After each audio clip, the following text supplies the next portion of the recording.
thus stands out as one of the most evil persons in recent history. We must now explain whence this evil comes and how it is possible that such a person could enjoy a public reputation as a scientist. The reasons for this have to do with a cancer growing on world history, the cancer of oligarchism. Between the year 1200 AD and about 1600 AD, the world center of gravity for the forces of oligarchism was the oligarchy of Venice. Towards the end of that time, the Venetian oligarchy decided, for various reasons, to transfer its families, fortunes, and characteristic outlook to a new base of operations, which turned out to be the British Isles. The old program of a worldwide Roman Empire with its capital in Venice was replaced by the new program of a worldwide Roman Empire with its capital in London, what eventually came to be known as the British Empire. This was the metastasis of the cancer, the shift of the Venetian Party from the Adriatic to the banks of the Thames. And this has been the main project of the world oligarchy in the past 5 centuries. The Venetian Party, wherever it is, believes in epistemological warfare. The Venetian Party knows that ideas are more powerful weapons than guns, fleets, and bombs. In order to secure acceptance for their imperial ideas, the Venetian Party seeks to control the way people think. If you can control the way that people think, say the Venetians, you can control their reactions to events, no matter what those events might be. It is therefore vital to the Venetians to control philosophy and especially science, the area where human powers of hypothesis and creative reason become a force for improvements in the order of nature. The Venetian Party is implacably hostile to scientific discovery. Since the days of Aristotle, they have attempted to suffocate scientific discovery by using formalism and the fetishism of authoritative professional opinion. The Venetian Party also has over the years created a series of scientific frauds and hoaxes, bogus shams, which have been elevated to the status of incontrovertible and unchallengeable authorities. These have been used to usurp the rightful honor due to real scientists, whom the Venetians have done everything possible to destroy. We can identify the Venetian faction which has been responsible for the most important of these scientific and epistemological frauds. They can be called the Dead Souls faction. We could also call them the No-Soul Brothers of Venetian intelligence. This is because their factional pedigree is based on the belief that human beings have no soul. Their factional creed is the idea that human beings have no creative mental powers and are therefore incapable of forming hypotheses and cannot make scientific discoveries. Now, we can approach these Venetian dead souls in 3 groups. There is first the group around Pietro Pomponazzi, Gasparo Contarini, and Francesco Giorgi, the first group you see who were active in the first part of the 1500s. Secondly, there is the group of Paolo Sarpi and his right-hand man, Fulgencio Micanzio, who were the case officers for Galileo Galilei. This was the group that opposed Kepler in the early 1600s. Thirdly, we have the group around Abbot Antonio Conti and Giammaria Ortez in the early 1700s. This was the group that created the Newton myth and modern materialism, or utilitarianism. And this was the group that combated Gottfried Wilhelm Leibniz. These 3 groups of Venetian game masters are responsible for a great deal of the obscurantism and garbage that weighs like a nightmare on the brain of humanity today. They are the founders of modern atheism, modern materialism, and are considered by communists to be the predecessors of dialectical materialism. Now, the leading figure in the first group in the early 1500s was Gasparo Contarini. In other locations, we have told the story of how Contarini, for reasons of Venetian raison d'etat, set into motion the Protestant Reformation, including Martin Luther, King Henry VIII of England, Calvin of Geneva, and the Italian crypto-Protestants known as gli spirituali. At the same time, Contarini was a cardinal of the Roman Catholic Church who masterminded the early phases of the Catholic Counter-Reformation. Contarini was in particular the personal protector of Ignatius of Loyola and played a decisive role in establishing the Jesuit order. Contarini also convoked the Council of Trent on an Aristotelian platform. Now it is with Contarini's teacher, Pomponazzi, that we see the explicit factional pedigree of the Dead Souls faction. Pomponazzi started from Aristotle, as the Venetian Party always does. Aristotle said that there is no thought which is not mixed with sense impressions, phantasma. This meant that there is no part of our mental life which is not somehow contaminated by matter.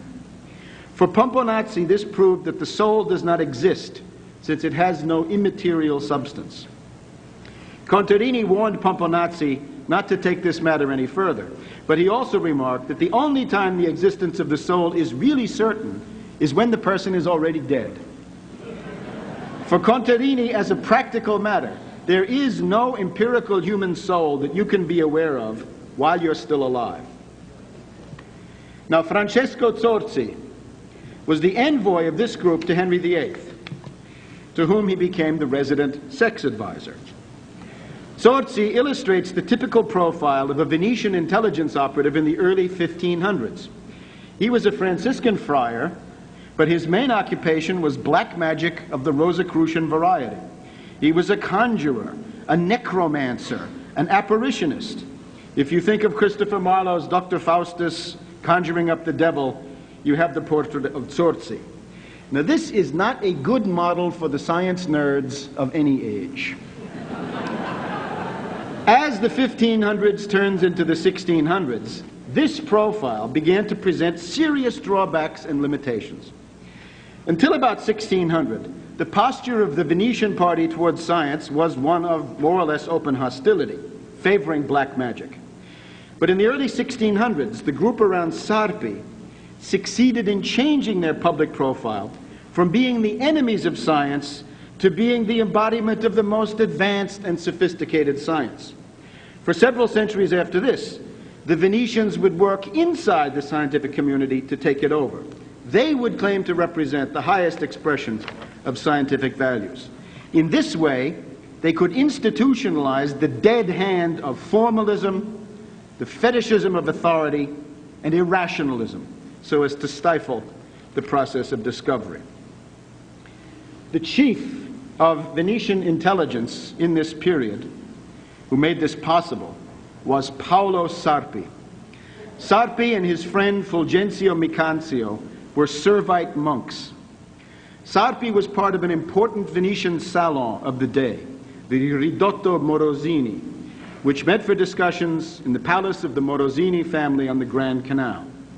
The Morosini were the direct ideological heirs of Contarini. The Morosini salon centered on a discussion of science, and it became a nucleus for the youthful faction of the Venetian oligarchy, the so-called giovani, who became powerful especially after 1582. The giovani favored a policy of cooperation with Holland, England, and France in conflicts against the Austrian and Spanish Habsburgs and against the papacy. There was another faction called I Vecchi, the oldies, which serviced the Venetian network on the Spanish and papal side, and these, of course, were quite extensive. Now, we have told in other locations how Sarpi organized and unleashed the 30 Years' War in Central Europe, using agents like Max von Thurn und Taxis, Christian von Anhalt, Christoph von Dohna, the Elector Palatine Frederick, the so-called Winter King. In this sense, Paolo Sarpi personally exterminated about 1/3 of the entire population of Europe and about 1/2 of the population of Germany and surrounding areas.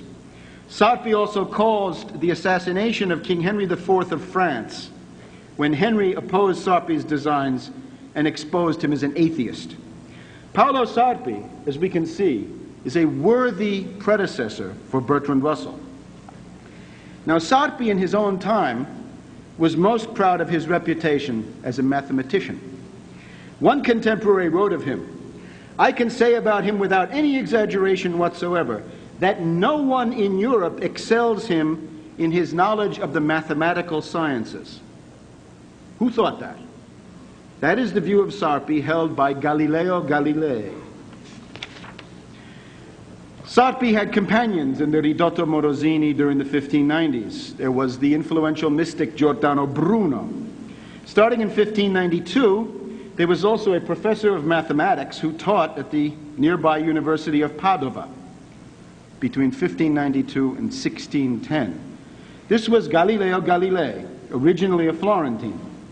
Galileo was a paid agent of Sarpi and of Sarpi's right-hand man, Micanzio. There is a correspondence on scientific subjects between Sarpi and Galileo. It centers on magnetism, because this was Sarpi's favorite science, because he thought it looked most occult. Galileo proposed some of his first ideas on falling bodies to Sarpi, who enthused that Galileo had been born to solve the question of motion. Now, Galileo's fame was procured when he used a small telescope to observe the moons of Jupiter, the rings of Saturn, the phases of Venus, and so forth. Galileo reported these sightings in his essay, The Starry Messenger, which instantly made him the premier scientist in Europe, and thus a very important agent of influence for the Venetian Party. Now, the entire telescope operation had been devised and carried out by Paolo Sarpi. The first telescope had been built by Leonardo da Vinci about 100 years before Galileo. Susan Welsh has called attention to the research of Domenico Argentieri on Leonardo's optical manuscripts. And these demonstrate that Leonardo had a telescope with a convex lens at one end and a concave lens at the other end. Its magnifying power was rather weak, but it was a telescope. There are then reports of telescopes being made in Italy in the late 1500s, and by 1608 there were many telescopes turning up in Holland. Galileo says that he was encouraged by reports of these telescopes to build his own telescope in 1609, says Galileo. Sarpi's version of these events is more revealing. He wrote in March of 1610 that a telescope had been found in Holland 2 years before, therefore in the spring of 1608. Sarpi wrote, "Once this was found, our mathematician here in Padua and some of our other people who are not ignorant of these arts began to use the telescope on celestial bodies, adjusting it and refining it for that purpose." Notice, Galileo and some of our other people. It would also appear that the observations were made not from Padua, but from Paolo Sarpi's Servite monastery in Venice. Sarpi wrote about Galileo as our mathematician, saying that he had frequently discussed these questions with Galileo and didn't need to read what Galileo wrote about them later. In 1611, there was a Polish visitor to Venice by the name of Rey, who wrote that Galileo had not been the inventor of the telescope, but that the advisor, author, and director of the telescope project had been Father Paolo Sarpi, who is considered the greatest mathematician here. Now, in 1597, Johannes Kepler had sent a copy of his new book, Mysterium Cosmographicum, to Galileo. This was the work in which Kepler proposed the Platonic solids as a basis for the understanding of the harmonic ordering of the planetary orbits around the sun. Galileo thereupon sent a letter to Kepler claiming that he too was a follower of the Copernican or heliocentric view, but that he had not dared to come forward with this view because of fear, and he preferred to sit on the whole business because of the climate of opinion. Kepler had written back urging Galileo to be confident and go forward with the struggle for truth. He offered to find publishers in Germany if the Italian climate were too oppressive. Galileo did not do this, and he refused to comment in detail on Kepler's book. According to Kepler's biographer Caspar, in the following years, Galileo plagiarized Kepler by using material from Kepler in his lectures without giving Kepler any credit. Now, Kepler and Galileo were in frequent contact for over 30 years. Kepler commented with benevolent interest but with subtle polemics about Galileo's published work. Galileo never systematically commented on Kepler's laws.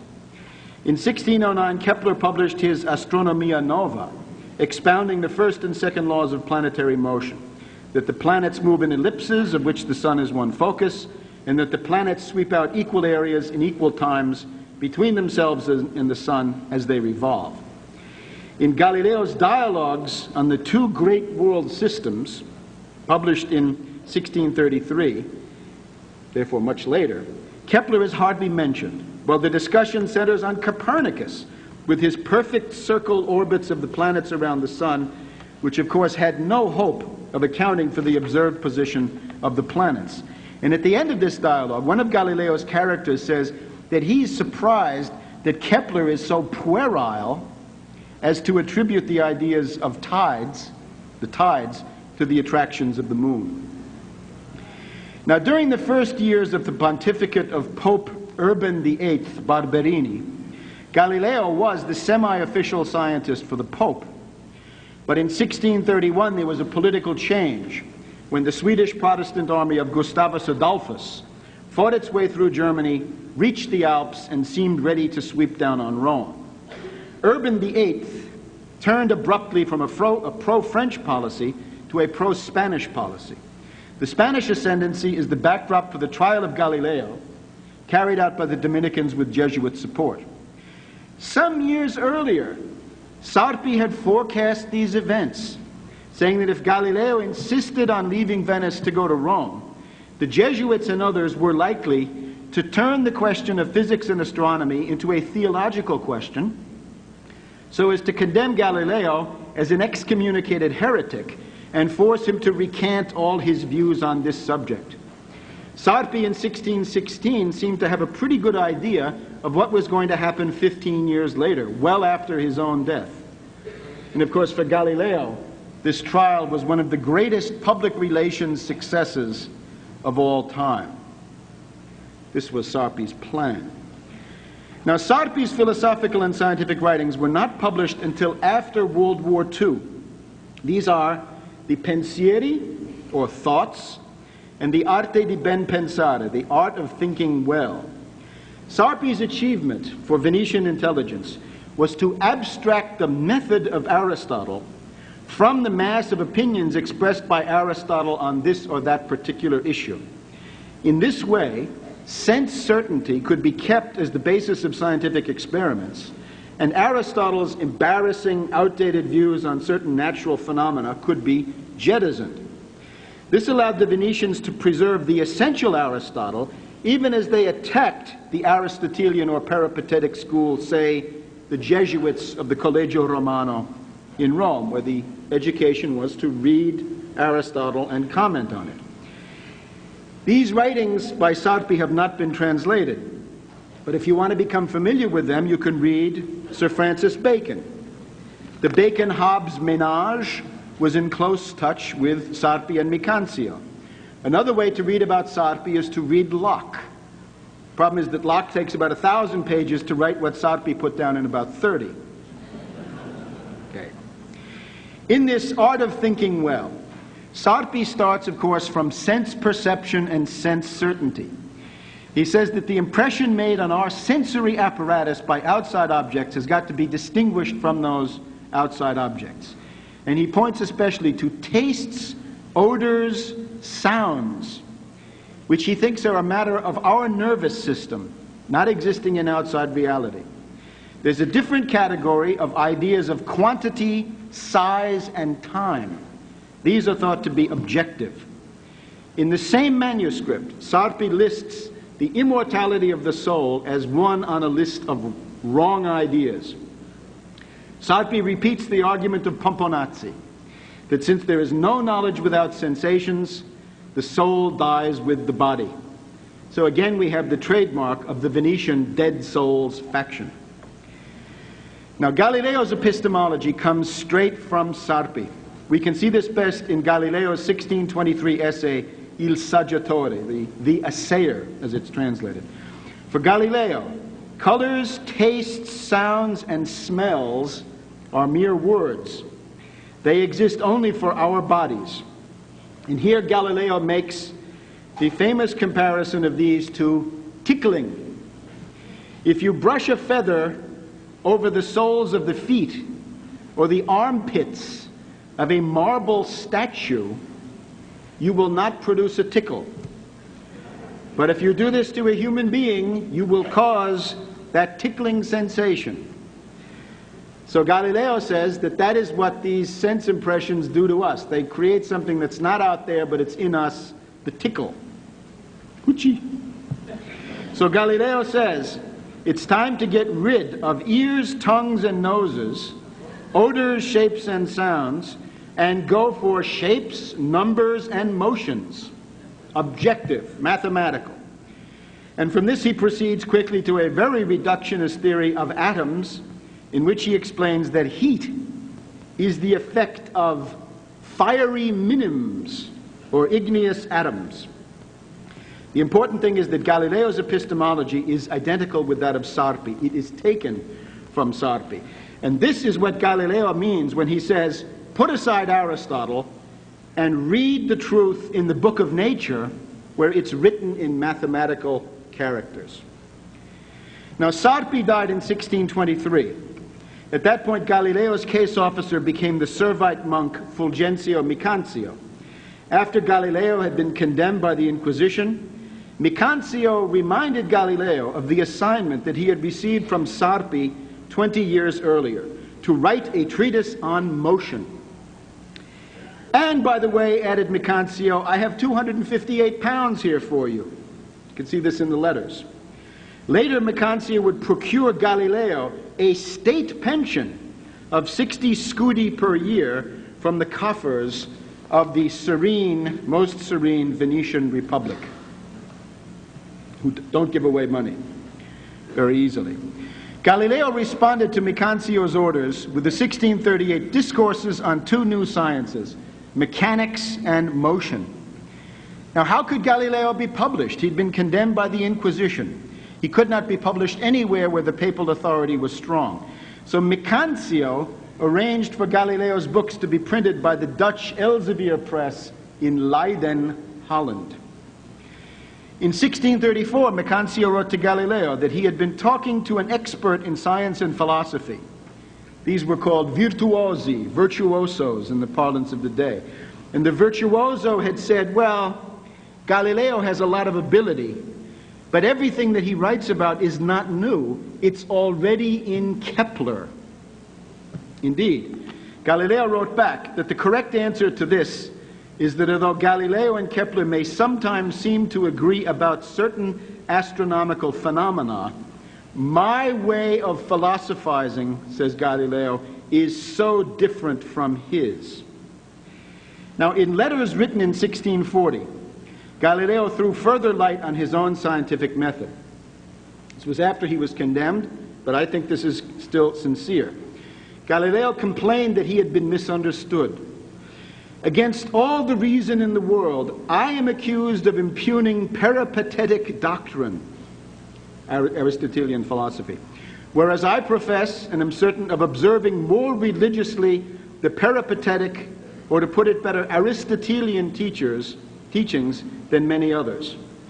Galileo then asserted that he had tried to study phenomena that in all natural effects assure me of their existence, their ansit. Do they exist? Are they there? Whereas I gain nothing from knowing how, quo modo. So the big question is, does it exist? Not how does it exist? And what Galileo is trying to express here, I think, is the same thing that Newton meant with his infamous hypotheses non fingo. I do not fabricate hypotheses. Which brings us to Newton. The next phase of the corruption of science by Venice depends on a rather obscure Cambridge don by the name of Isaac Newton. For the Oligarchy, Newton and Galileo are the only two contenders for the honor of being the most influential thinker for their faction since Aristotle himself. These are the two. The British oligarchy praises Newton as the founder of modern science. But at the same time, they have been unable to keep secret the fact that Newton was a raving irrationalist, a cultist kook. Among the oligarchs, it was the British economist Lord John Maynard Keynes, a fellow Cambridge graduate, who first began to open the black box of Newton's real character. Was Newton the first and greatest of the modern scientists, the practitioner of cold and untinctured reason? No, said Keynes. Newton was not the first of the age of reason. He was the last of the magicians, the last of the Babylonians and Sumerians, the last wonderful child to whom the Magi could do sincere homage. Keynes based his views on the contents of a box. What box? And what was in the box? The box contained papers which Newton had packed up when he left Cambridge for London in 1696, ending his Cambridge career and beginning his new life in London as a member and president of the Royal Society, director of the Mint, and the resident magus of the new British Empire. Now, inside the box were manuscripts and papers totaling some 1.2 million words. That's about as long as Shakespeare's complete works, if you're counting. After Newton's death, Bishop Horsley was asked to inspect the box with a view to publication, but when he saw the contents, he recoiled in horror and slammed the lid. No one opened the box for another 100 years. After a century had passed, Newton's 19th century biographer, Sir David Brewster, looked into the box. He decided to save Newton's reputation by fishing out a few selections, but he falsified the rest with straight fibbing, as Keynes says. Now, the box became known as the Portsmouth Papers. A few mathematical papers were given to Cambridge University in 1888. In 1936, the then owner, Lord Lymington, needed money, so the papers were auctioned off. Now, Keynes was alarmed. He bought as many as he could, but the papers were scattered from Jerusalem to America. As Keynes points out, Newton was a suspicious, paranoid, unstable personality. In 1692, Newton had had a nervous breakdown and never regained his former consistency of mind. Newton's friends, Pepys and Locke, thought that he had become deranged. And Keynes writes that Newton emerged from his breakdown slightly gaga. And of course, as Keynes stresses, Newton was wholly aloof from women. Although he had some close young male friends, Newton once angrily attacked John Locke, accusing him of trying to embroil him with women. But nevertheless, in the last decades, the lid of the box has been partially, and I think grudgingly, opened by the Anglophile scholars who were the keepers of the Newton myth. Now, what can we see inside the box? First, Newton was a supporter of the Arian heresy. He denied and attacked the Holy Trinity. Therefore, he denied the filioque, the concept of imago viva Dei. Keynes thought that Newton was a Judaic monotheist of the school of Maimonides, which I guess suggests that he was a Kabbalist. For Newton, to worship Christ as God was idolatry and a mortal sin. Now, even in the Church of England, you had to keep these views secret or face ostracism.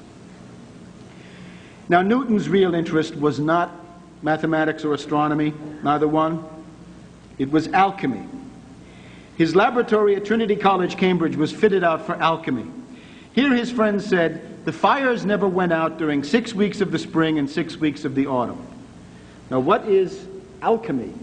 The kind of symbolism you see here. What kind of research was Newton doing? His sources were books like Theatrum Chemicum Britannicum of Elias Ashmole, the Rosicrucian leader of British speculative Freemasonry. Newton owned all 6 heavy quarto volumes of Ashmole.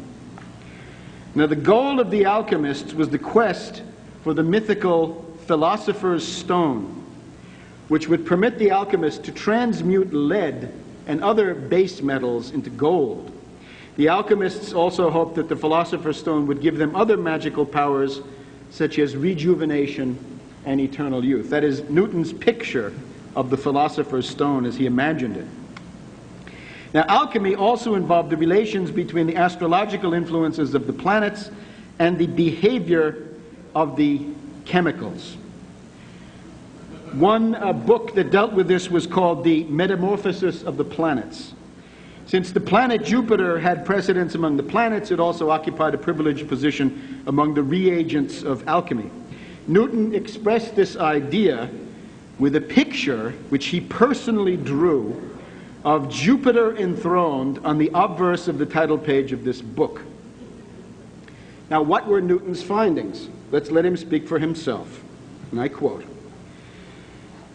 "Concerning magnesia of the green lion, it is called Prometheus and the chameleon, also androgyne and verdant earth, in which the sun has never cast its rays, although he is the father of the moon and its mother.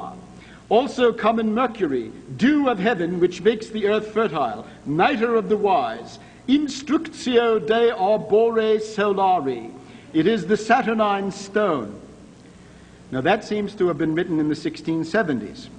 In the 1690s, Newton added, "Now this green earth is the green ladies of B. Valentine, the beautiful green Venus, and the green venereal element, emerald, and green earth of Snyder's, with which he fed his lunary Mercury, and by virtue of which Diana was to bring forth children, and out of which, saith Ripley, the blood of the green lion is drawn in the beginning of the work." Well, during the 1680s, Newton, in the middle of this, he composed a series of aphorisms of alchemy, the 6th of which goes as follows. "The young newborn king is nourished in a bigger heat with milk drawn by distillation from the putrefied matter of the second work. With this milk he must be imbibed 7 times to putrefy him sufficiently, and then decocted to the white and red, and in passing to the red he must be imbibed with a little red oil to fortify the solidary nature and make the red stone more flexible." And so it goes for more than 1,000,000 words.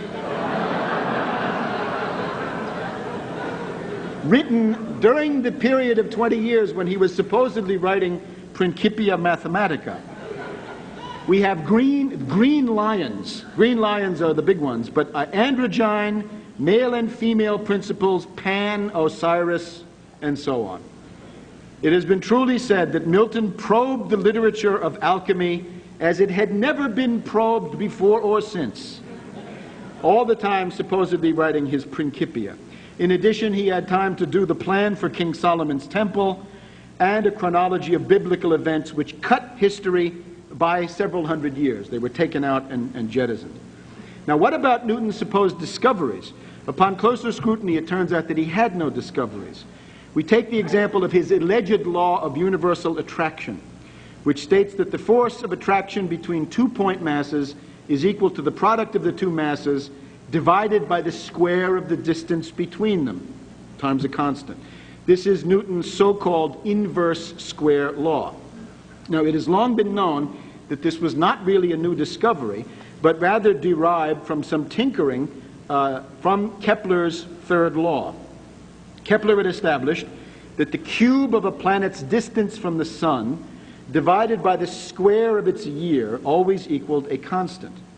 By supplementing this with Huygens' formula for centrifugal acceleration and making some substitutions, it is possible to obtain the inverse square relationship. This issue is settled in the appendices to the Science of Christian Economics. But the partisans of Newton still claim that Newton explained gravity. By opening the lid of the box, we find that Newton himself confesses in an unpublished note that his great achievement indeed was cribbed from Kepler. Newton wrote, I began to think of gravity extending to the orb of the moon, and having found how to estimate the force with which a globe revolving presses the surface of a sphere, from Kepler's rule in the periodic times of the planets being in sesqui-alternate proportion to their distances from the center of their orbs, I deduced that the forces which keep the planets in their orbs must be reciprocally as the squares of their distances from the centers about which they revolve. In other words, Newton arrived at the inverse square relation by substituting Kepler's third law into Huygens' recently published formula for centrifugal force. And others, Hooke, Christopher Wren, others claim to have done the same thing at the same time. Now, Newton's love of alchemy and magic surfaces as the basis of his entire outlook, including in the supposed scientific writings. In his Optics, he talks about small particles which have certain powers, virtues, or forces by which they can act at a distance. Act at a distance. How, I do not consider, but what I call attraction can be performed by some impulse or other means unknown to me. This is Newton's notion of gravity as action as a distance, which Leibniz rightly mocked as black magic. Newton also wrote about an electric spirit, or a mysterious medium which he called the ether. What the basis of these is in alchemy is not clear. And then there's the story of Newton's invention of the calculus. In reality, Newton in his entire life never described a calculus. He never had one. What he cooked up was a theory of so-called fluxions and infinite series. This was not a calculus and quickly sank into oblivion when it was published 9 years after Newton's death. By 1710, European scientists had been working with Leibniz's calculus for several decades. It was about that time that Newton and the British Royal Society decided to launch their campaign, claiming that Newton had actually invented the calculus in 1671, although for some strange reason he had never said anything about it in public print during a period of more than 30 years. This was supplemented by a second allegation, which was that Leibniz was a plagiarist who had copied his calculus from Newton after some conversations and letters exchanged during the 1670s. These slanders against Leibniz were written up by Newton and put forward in 1715 as the official verdict of the British Royal Society. And that line was also churned out by scurrilous hack writers directed by Newton. But scientists in continental Europe, and especially the decisive French Academy of Sciences, were not at all convinced by Newton's case. At this point, Newton's reputation on the continent of Europe was at best modest, and certainly not exalted.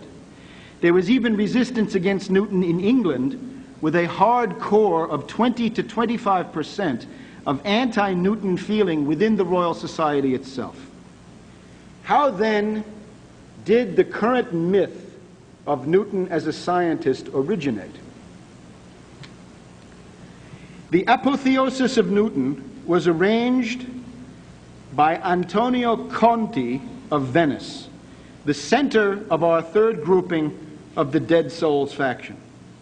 In order to create the myth of Newton as the great modern scientist, Conti was obliged to do what might well have been considered impossible at the time, to create a pro-British party in France. Conti succeeded, and Conti stands as the founder of the Enlightenment that Connor Cruise O'Brien likes so much. The Enlightenment is otherwise understood as the network of the French Anglophiles. Any Frenchman who was degraded enough to become an Anglophile would also be degraded enough to become a Newtonian, and vice versa. The British had no network in Paris that could make this happen, but the Venetians did, thanks most recently to the work of such figures as Montaigne and Pierre Bayle. What the British never could have done, the Venetians accomplished for the greater glory of the Anglo-Venetian Party. Now, Antonio Conti was born in Padova in 1677. He was a patrician. He was a member of the Venetian nobility. He was also a defrocked priest who had joined the Oratorian order, but then left it to pursue literary and scientific interests, including Galileo and Descartes. Now, Conti was an abbé. He had minor religious orders, but of course, that didn't mean a whole lot, because Casanova was also an abbé. In 1713, Conti arrived in Paris. This was at the time of the Peace of Utrecht, the end of the very long and bitter War of the Spanish Succession, in which the British, the Dutch, and their allies had invaded and defeated and weakened the France of Colbert and Louis XIV. Louis XIV was about to die, and after which the throne would go to a regent of the House of Orléans. Now in Paris, Conti built up a network centering on the philosopher Malebranche. He also worked with a man called Fontenelle, who was the permanent secretary of the French Academy of Sciences. That was still the premier research center in Europe. Now Conti saw immediately that Fontenelle was a follower of Giordano Bruno, of Ridotto Morosini. So they worked together. Conti became a celebrity in Paris, but he soon announced that he was growing tired of Descartes, the then dominant figure on the French intellectual scene. Conti began telling the Paris Salon that he was turning more and more to Newton and to Leibniz. He began to call attention to the fact that there was this polemic between Newton and Leibniz. What a shame that these two eminent scientists were fighting each other. Perhaps the two outlooks could be reconciled. This would require a tactful mediator, an experienced man of the world. Since the English and the German scientists were at war, who better than an Italian, a Venetian, to come forward as the mediator?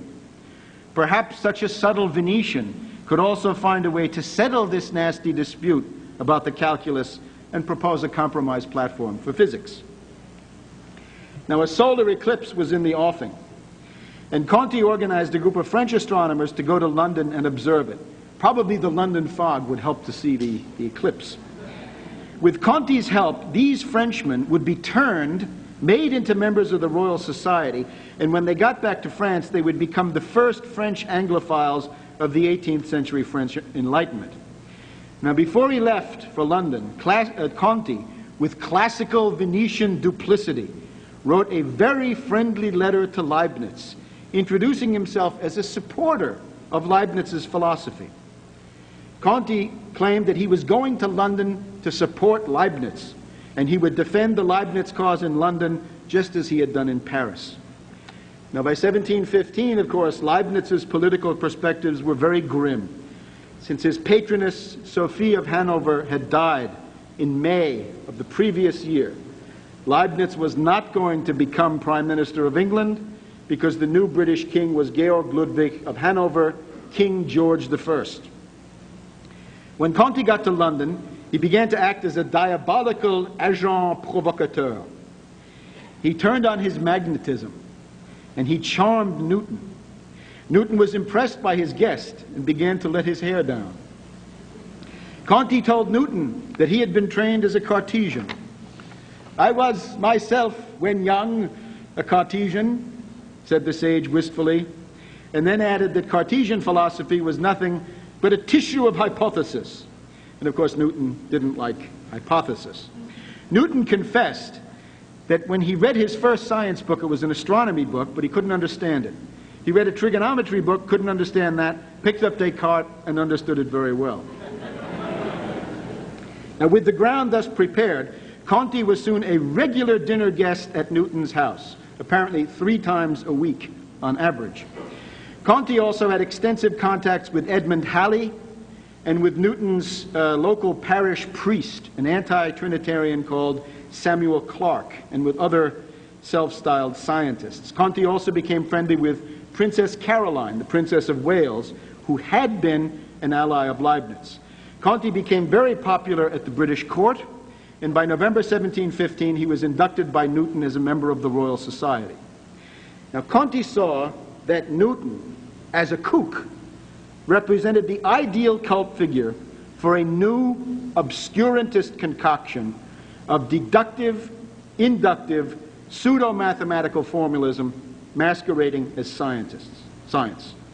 Thanks to the Venetians, Italy had Galileo, France had Descartes, Now, Conti might have considered concocting a pseudo-scientific ideology for the British based openly on Descartes, but that clearly would not do, since Venice desired to use England above all as a tool to tear down France with endless wars. Venice needed an English Galileo, and Conti provided the intrigue and the public relations necessary to produce one, in a way not so different from Paolo Sarpi 1 century before. Conti received a letter from Leibniz repeating that Newton had never mastered the calculus and attacking Newton for his occult notion of gravitation, his insistence on atoms and the void, and his inductive method. Whenever Conti got a letter from Leibniz, he would show it to Newton to stoke the fires of Newton's obsessive rage to destroy Leibniz. During this same time, Newton's friend Samuel Clarke began an exchange of letters with Leibniz about these and related issues. Now, Voltaire later said about Clarke that he would have been an ideal Archbishop of Canterbury if only he had been a Christian. Leibniz lamented accurately that natural religion itself was decaying in England, where many believe that human souls are material and others view God as a corporeal being. Newton had said that space is an organ which God uses to perceive things. Newton and his followers also had a very odd opinion concerning the work of God. According to their doctrine, God has to wind his watch from time to time, because otherwise the universe would cease to move, and he had not had sufficient foresight to make a perpetual motion universe. All of this gave rise to the Leibniz-Clarke correspondence, and the prime mover behind this was Conti. Now, by now, Conti, as a Venetian chameleon, was a total partisan of Newton's line of atoms and the void, in other words, Newtonian absolute space. If there were no void, wrote Conti, all bodies would be equally heavy, and the comets could not pass through heavenly spaces. Monsieur Leibniz has written his speech to Princess Caroline, but he presents the world not as it is, but as it could be. Now, Newton tried to get the ambassadors of the London Diplomatic Corps to review his old manuscripts and letters. He hoped that they would endorse his findings, and the Royal Society's findings, that Leibniz had plagiarized his calculus. Leibniz had pointed out that the Royal Society had stacked the evidence. Conti used this matter to turn King George I more and more against Leibniz. Conti organized the Baron von Kielmansegge, the Hanoverian minister and husband of King George I's mistress, to issue the opinion that this review of documents would not be enough. The only way to decide the Leibniz-Newton controversy was through a direct exchange of letters between Leibniz and Newton. King George agreed with this. Conti encouraged Newton to make a full reply to Leibniz so that both of the letters could be shown to the king. And when the king heard Newton's version, he indicated that Newton's facts would be very difficult for Leibniz to answer. Conti tried to convince Newton that he should accept the 1715 verdict of the Royal Society, which had given complete credit for the calculus to Newton. In return, Conti generously conceded that Leibniz's calculus was easier to use and more widely accepted. By now, Leibniz was well aware that he was dealing with an enemy operative, but Leibniz died on the 4th of November, 1716, just a few days before Conti arrived in Hanover to meet him. Newton apparently received word of the death of his great antagonist through a letter from Conti. Now, thanks to Conti's intervention as agent provocateur, Newton had received immense publicity. He had become a kind of succès de scandale. The direct exchange mandated by George I had suggested to some that Leibniz and Newton were on the same plane. There was an equivalence. But now Conti's most important work was just beginning. Leibniz was still held in very high regard in all of continental Europe. And of course, here the influence of France was immense. Conti and the Venetians wished to destroy both France and Leibniz. In the Leibniz-Newton contest, Conti had observed that while the English sided with Newton and the Germans with Leibniz, the French, the Italians, the Dutch, and the other continentals would be the decisive swing factor. And they still had great sympathy for Leibniz. And of course, the attitude which prevailed in France, the greatest European power, and culturally the most important in the 18th century, would be decisive. Conti now sought to deliver France plus Italy into the Newtonian camp. Now, Conti had been in London between 1715 and 1718. His mission to France lasted from 1718 through 1726. The result will be called the French Enlightenment, l'âge des Lumières. The first component activated by Conti for the new Newtonian party in France were his old friends, the school and followers of Malebranche, who had just died the year before. The Malebranchists were the first to accept Newton's optics, and they claimed to have duplicated Newton's experiments, something that no Frenchman had done up to that time. So Conti mobilized the Malebranche network. He also used his friendship with Fontenelle, the secretary of the French Academy of Sciences, to assure a kind of benevolent neutrality, at least, regarding Newton. Conti had other friends, including Réaumur, Fréret, Desmoulins. You can see some of these names on the map of the Paris metro today. They were influential scientists. During the late teens and 20s in Paris, an important salon met at the Hôtel de Rohan, the residence of one of the greatest families of the French nobility. This family was aligned with Venice. The librarian at the Hôtel de Rohan was a certain Abbé Oliva, an Italian, and he presided over a Venetian-style salon, a conversazione, which was attended by Conti, his Parisian friends, and Italians. This was a circle of freethinkers, libertines, atheists, Satanists. In retrospect, the best known of the participants in this group was Charles-Louis de Secondar, Baron de la Brede et de Montesquieu, known as Montesquieu. Before Voltaire, before Rousseau, before the Encyclopedia, the first important figure of the French Enlightenment and the leading theoretician on political institutions was Montesquieu. Conti met Montesquieu at the Hôtel de Rohan and at another salon called Le Club de l'Entresol, very important. Later, when Conti had returned to Venice, Montesquieu came there to visit him and stayed in his house for a month. Montesquieu was an agent of Conti. Montesquieu's major work is The Spirit of the Laws, published in 1748. Now, this is a work of decidedly Venetian flavor.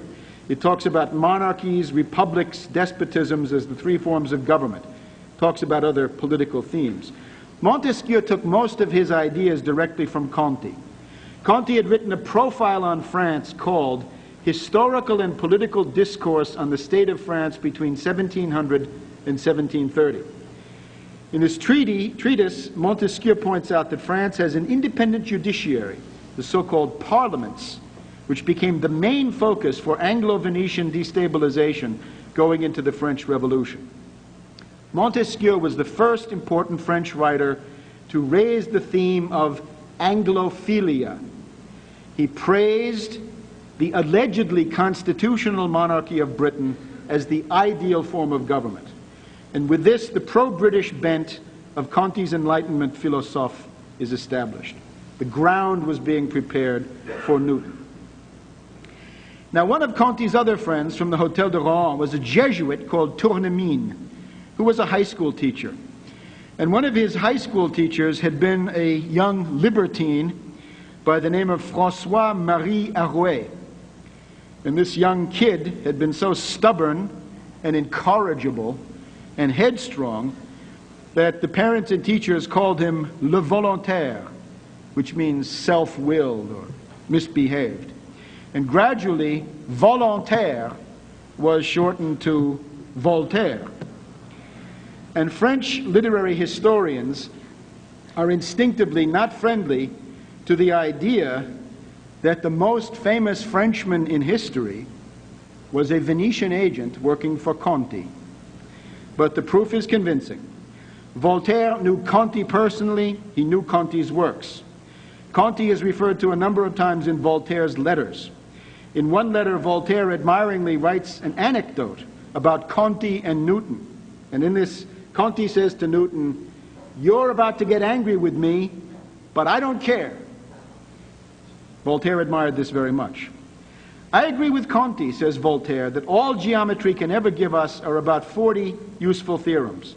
And beyond that, it's nothing more than a fascinating subject. Just don't let metaphysics creep in."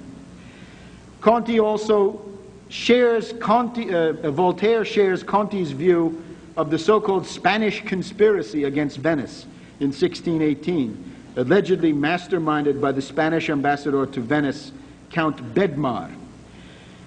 The Soviet Academy of Sciences preserved Voltaire's library in the Hermitage of St. Petersburg, and we find that Voltaire possessed Conti's collected works and one of his tragedies. Now, the book which made Voltaire famous was his philosophical letters. These are sometimes called the English letters because they're devoted to the exaltation of everything British. Voltaire had observed this during his 3 years in London. Now, in the essay on Shakespeare, Voltaire writes that Shakespeare is considered the Corneille of England, Corneille being a French playwright.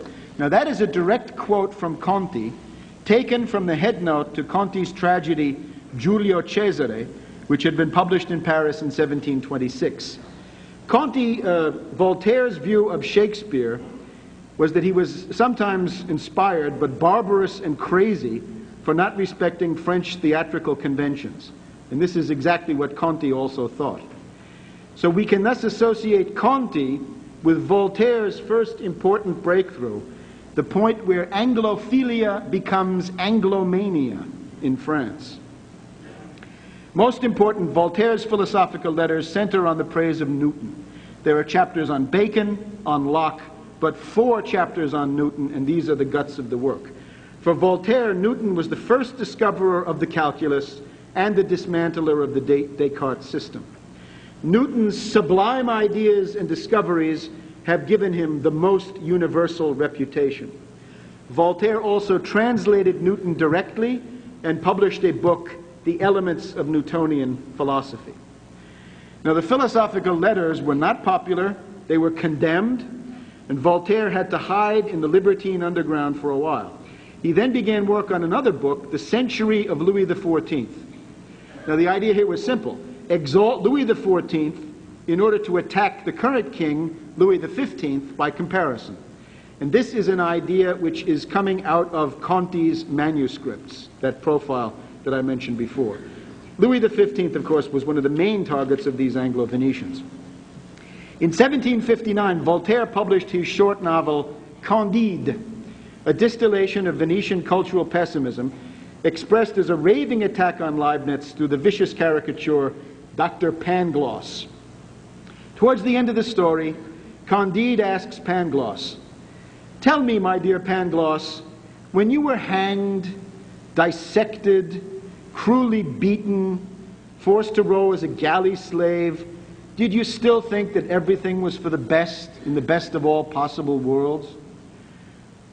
Pangloss says, "Yes, I still hold to my original opinions. I'm a philosopher, and it wouldn't be proper for me to recant, since Leibniz cannot be wrong, and pre-established harmony is the most beautiful thing in the world, along with the plenum and subtle matter." That's the polemic. Now, when Candide visits Venice, he meets a distinguished Venetian senator, Senatore Poco Curante, and he considers him the greatest genius that he has met in his travels, because everything bores him and nothing pleases him.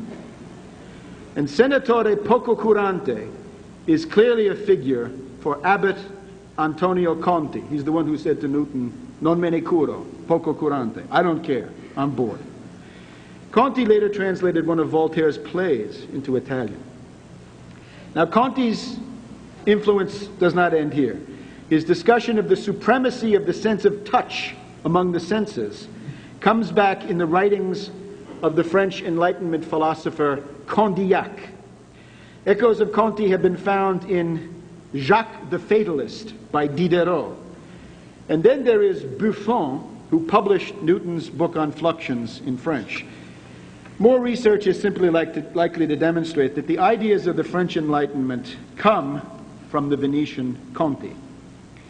The creation of a pro-Newton, anti-Leibniz party of French Anglo-maniacs was the decisive contribution to the defeat of France in the mid-century World War, which we call the 7 Years' War, which gave Britain naval supremacy and world domination. Conti's work was also the basis for the later unleashing of the French Revolution. In the epistemological war of those days, the French Newtonians were indispensable for the worldwide propagation and consolidation of the Newton myth. In Italy, of course, Conti had writers like the Venetian Algarotti, who wrote a book entitled Newtonian Philosophy for Ladies. Newton's ideas were also spread by Abbot Guido Grandi, who helped to rehabilitate Galileo inside the Catholic Church. Only with the help of Venice could the senile cultist kook, Newton, attain worldwide respect. Now, Conti was active until mid-century. He died in 1749. In Venice, he became the central figure of a salon that was the worthy heir of Ridotto Morosini. This was something that called itself the philosophical happy conversation. And there gathered patrician families like the Emo, the Nani, Querini, Memmo, Justinian. These again were libertines, freethinkers, Satanists, and so forth. After Conti's death, the dominant figure was a certain Andrea Memmo, one of the leaders of European Freemasons. One agent that was shared by Memmo with the Morosini family was a certain Giacomo Casanova, a homosexual who was backed up by a network of lesbians. And you can read all about it. Casanova is the founder of the modern Comintern. Casanova's main task was to target the French King Louis XV through his sexual appetites, or if that failed, to kill him. Louis XV finally banned Casanova from France with a decree, a lettre de cachet. Another agent for this group was a certain Count Cagliostro, a charlatan and mountebank whose targets were Louis XVI and Marie Antoinette. And he destabilized them through their own folly in the celebrated Queen's Necklace affair of 1785. Cagliostro was able to make Louis XVI and especially Queen Marie Antoinette personally hated, and that was a necessary precondition for mass insurrection against them. The Emperor Napoleon said in retrospect that the Queen's Necklace affair of Cagliostro had marked the opening phase of the French Revolution of 1789. Now, the last member of this Conti-Memmo conversazione was Giammaria Ortez, who had been taught Newton by Conti personally, as well as by Grandi. Ortez was another defrocked cleric operating as an abbé. Ortez is the author of a manual of Newtonian physics for young aristocrats, including a chapter on electricity, which manages to avoid Benjamin Franklin in the same way that Galileo avoided Kepler. Ortez worked on the fundamental Conti program of applying the Newtonian method to the social sciences. This meant that everything had to be expressed in numbers. If you read Ortez, you realize that he was like the constipated mathematician who worked his problem out with a pencil. He produced a calculus on the value of opinions, a calculus on the pleasures and pains of human life, a calculus on the truth of history. And from here we get the Bentham hedonistic calculus. Ortez thought that there could be and never had been any improvement in the standard of living of the human species. Never happened and never would happen. And using these methods, Ortez posited an absolute upper limit for the human population of the earth, which he set at 3 billion. This is the first carrying capacity. Ortez therefore provided all of the ideal content that is found in of how Parmenides is themselves the object of philosophical attention. In his treatise on ideas, Conti writes that the fundamental error of Plato is to attribute real existence to human ideas. This is impermissible. Our ideas are nothing more than combinations of sense perceptions, according to Conti. In 1735, Conti was denounced by the Venetian Inquisition because of his reported religious ideas. Conti was accused of denying the existence of God. True to his factional pedigree, Conti also denied the immortality of the human soul. Conti reportedly said of the soul, "Since it is united with a material body and mixed up with matter, the soul perishes with the body." The dead soul's faction. Conti got off with the help of some of his patrician aristocrat friends. He commented that God is something we cannot know about, and he jokingly confessed his ignorance. He even compared himself to Cardinal Nicholas Cusanus. Conti described his own atheism as simply a version of the docta ignorantia. Senatore poco curante still lives in every classroom where Newton is taught, and surely it is time for an epistemological revolution to roll back the Venetian frauds of Galileo, of Newton, and of Bertrand Russell. Thank you.